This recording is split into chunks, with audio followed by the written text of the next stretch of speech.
Eto na, aktor, inamin na ang masamang ugali ng aktres na dahilan din ng kanilang paghiwalay.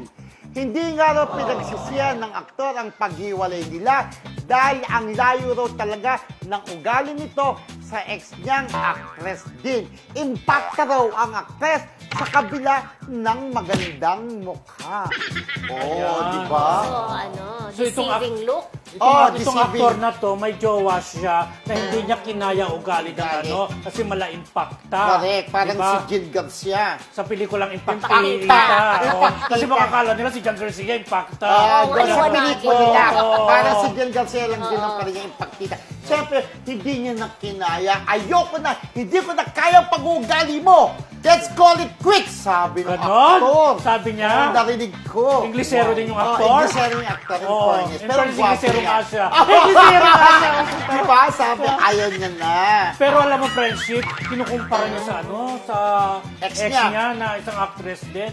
Mas mabait daw yung ex niyang actress kaysa dito sa actress na mala-impactita. Correct, diba?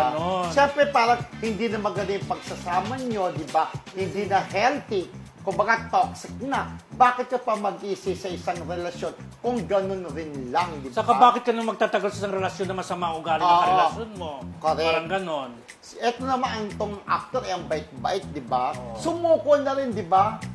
Ayoko na, tama na! So, sino yan? Hula-hula na? So, hula-hula na po kayo mga classmates kung sino ang tinutukoy namin aktor na kaya hiniwalayan ng kanyang ex ay dahil sa mala-impactan nitong ugali. Yes. Hula-hula na po mga classmates!